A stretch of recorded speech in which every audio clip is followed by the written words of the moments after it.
host Chris Mathews. So, Chris, what do you think about the speech, the tone that the president was trying to achieve with this? It was perfect. No victory lap. Emphasizing the damage that the right wing has done here. It's done. It's already done. We don't know all the numbers yet, but in terms of consumer confidence, slowing of our growth rate, slowing of job production, going toward the holidays and Christmas, the damage has been done. And I think it's very important to bring that out. This wasn't street theater. There's a cost here.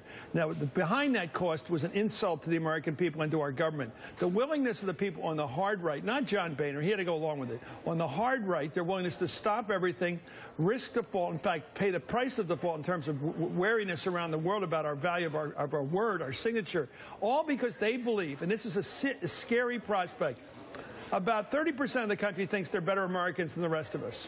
They use the word we the as if they are the American people. When you listen to Ted Cruz, he speaks for the American people, even though the numbers show he's a minority. You know why? They believe that they're better Americans. When they see that the country voted for Obama, they say, oh, that was just minorities. That was just the liberals in the big cities. They're not Americans. Americans' votes should count for more. So they never gave him a honeymoon. They never respected him being president. A bunch of them still think he's an illegal immigrant because he's not one of them, or one of us, as they call themselves. And this sense of moral indignation, you can see it on the face of Ted Cruz. Every time he speaks, he's got that hurt look. Somehow we've been wronged. We're somehow the true Americans, and we got to take back our government. From whom? Who are the people running the U.S. government right now? They don't want to admit he's legal. They don't want to admit the Americans are running this government, and the American people elected this president twice, and the Obamacare, or the Affordable Care Act, passed. It was passed by the Senate with 60 votes, passed by the House, signed by the president, reviewed by the Supreme Court, found constitutional, but they don't respect that. You know why? Because we didn't pass it. We, the true American patriots, the super patriots, and you see what they're, and the irony is they got the Confederate flag. What's that got to do with patriotism? And they do it all again. And by the way, he was speaking to that today, and he said, if you want to change something, argue. Win an election.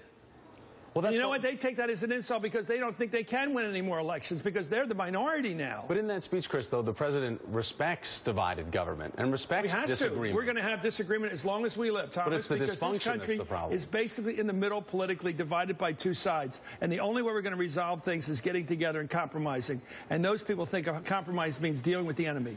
So dealing with the enemy. And you know who the enemy is, according to Mike Lee and all the other people that hang around Cruz? It's the people who vote for Obama. They're the enemy. Well, if we look at what the president laid down in terms of what he can achieve in the rest of his time at the White House, we see him talking about a grand bargain potentially. Right. For immigration reform are probably solidified in seeing the president raise their flag today, and also the Farm Bill, which I think might have caught people by surprise. These are all parts to do it. That's his agenda. But I think the more, I'm sorry to jump away from your question, because I think he has his own legitimate agenda, immigration reform. The focus that people want to put it right now is, do the majority have a right to run this country? Does the majority rule still matter? Does the fact that he was elected president, is it paramount? Is that to be respected?